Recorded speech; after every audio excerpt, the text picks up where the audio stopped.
edition of the Dixie Sun News at Noon. I'm Hannah Hickman. And I'm Nisai Mancini. Thanks for tuning in.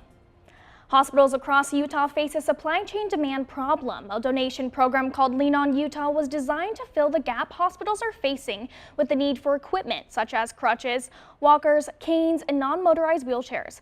Donations took place across southern Utah on Saturday at Intermountain Healthcare Centers.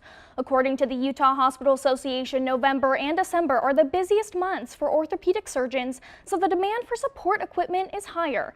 The Lean On Utah donations will continue on November 6th and 13th at 10 a.m. To find the nearest donation location, visit the link below. Utah Supreme Court Justice Dino Jimenez retires. Just over 6 years since his appointment by former Governor Gary Herbert, Justice Jimenez plans to transition to a major law firm. According to his retirement letter, Justice Jimenez's last day on the court will be March 1st, 2022. During his time of service, Justice Jimenez said he is proud of the developments and launch of the world's first regulatory sandbox, people being able to submit ideas that may help increase Utahns' access to legal services. Utah is joining a lawsuit against mandates along with 18 other states. While DSU does not have a mask or vaccine mandate, 3 separate lawsuits were filed on Friday to stop a vaccine mandate for federal contractors. The lawsuit argues the mandate violates federal law. All 19 states asked a federal judge to block President Biden's requirement that all employees of federal contractors will be vaccinated by December 8th. The month of November raises awareness for pancreatic, lung, stomach, and carcinoid cancer. Young adults are at risk for lung cancer as it is becoming more common, according to cancer.org. They also reported that smoking habits tend to develop at a young age and increase as people get older. About 99% of adult smokers started smoking before the age of 26. Here are some signs and symptoms of lung cancer to look out for from Verywell Health. These signs include coughing up blood, chest pain, unexplained weight loss, shortness of breath, hoarseness, and repeated respiratory infections. DSU prohibits any forms of smoking or tobacco use on campus. Do you ever lose track of time while scrolling on TikTok? Let's take a look at how social media is affecting students and their productivity.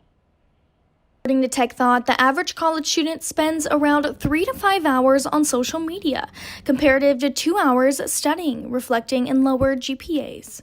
There are drawbacks to students spending an increased time on social media as being easily distracted, not meeting deadlines, and having sleep deprivation and eye strain. How do you think that social media affects students' productivity?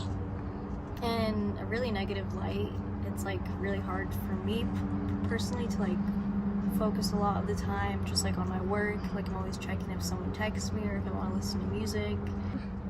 I get stuck a lot on TikTok, Snapchat, and Instagram. It's easy to get distracted when you're on social media. You're doing homework, get on your phone, and you realize you're on your phone for 2 hours. Social media doesn't affect my productivity because I just don't get distracted on my phone very easily. I like to use Snapchat and Instagram as a mental break from my studies. Getting notifications is distracting itself, and I know I personally get excited when someone likes my post or someone messages me on social media. And I'll be sitting down doing my homework and I get a notification, and then it's just this hole that I fall down, and I know that happens to everyone, and the next thing you know you're an hour into watching TikToks. Apps I find myself really distracted by would probably be Snapchat or Instagram. It is quite literally in its essence a way to continually have a new input of stimuli, which doesn't let you do new things. And so if you are, say for example, doing homework, you're sitting there, you're getting bored, you just check, you get a notification, bing, now you're locked in. I have a Facebook that I used when I was a missionary, and I haven't gone on it in 3+ years. There are a variety of solutions you can do as a student to help limit your time on social media. Take a digital detox, log off your smartphone or computer for a couple of days. Turn off your push notifications and be mindful of the time spent on your apps and limit your time usage. Lastly, you may want to create a physical distance between you and your device when it comes to studying. I'll be very honest, I have spent so much time on TikTok, I don't even want to tell you. When we get those reports on our phones every week and it said your screen time has gone up, my heart drops because I know that I probably should be doing something else rather than scrolling on TikTok. What are the apps that you find yourself the most distracted on? I don't have TikTok because I feel like I'm too old for it. I've never used it. I'm mostly on Instagram because I just watch cooking videos for hours on end, and then I find myself down a rabbit hole. and that's what I spend my time on mostly. I don't have that many apps on my phone other than that though.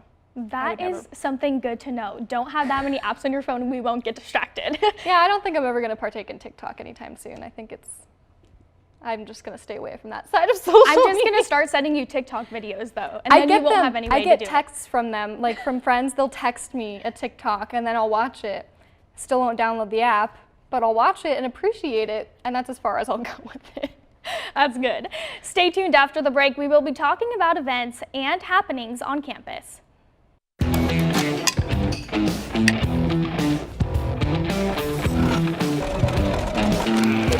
have a backpack. 好，请所有的同学回到座位哈。3、 Get our print curve here.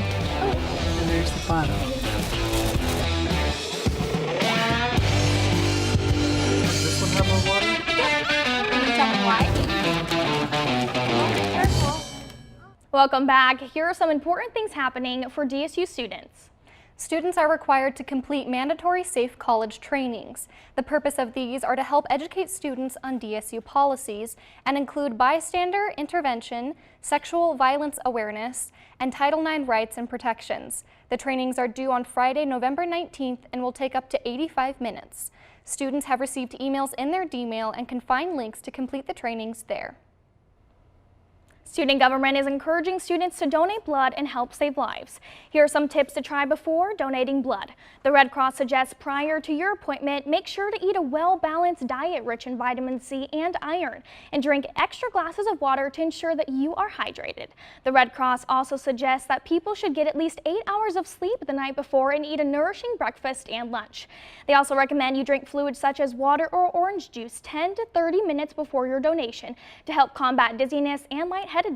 You can give blood next Tuesday anytime from 9 a.m. until 2 p.m. in the Gardner Ballroom.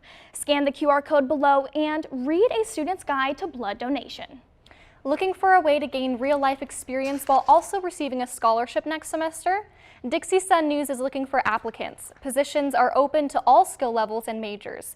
Positions include news anchors, photographers, staff writers, editors, and more.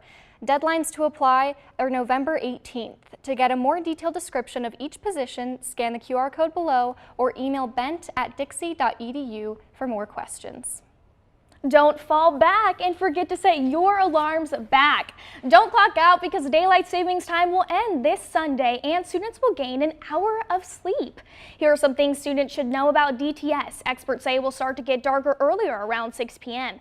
Any smart devices like phones will automatically update overnight. The Utah Department of Public Safety recommends to check and change your batteries in your smoke detectors and carbon dioxide alarms. One thing I'm looking forward to with daylight saving times is that extra hour of sleep. I don't sleep in that much either, but it's nice to have. I am very excited for it, and we don't have to set our alarms back. Like I said, most alarms on phones are automatically going to be set back, so that is awesome. But I do have a fun fact for you, Hannah. Okay, I'm ready. So did you know that daylight savings time started back with President Roosevelt? He instituted it back in World War II. I did not know that, so that's a fun fact. That's really interesting. I wonder why that is, though. I would love to find out more about that. I also, as you mentioned with the alarms, that you don't have to reset them. My phone just did a complete update and it's all wonky, so I don't really know if the alarms are going to work either way. It's a gamble if I'm going to wake up on time every morning. We'll see. They might keep you up, right? I know when I have an important event and I'm worried that my alarm's not going to go off, I'm constantly waking up throughout the night. That's exactly what has been happening this week, okay? Well, I hope your alarm, it works. I hope it sets itself back. So and you don't far, have to do it. so good. And that's it for this week's edition of the Dixie Sun News at noon. We will see you here next week, same time, same place. Have a great week, Trailblazers.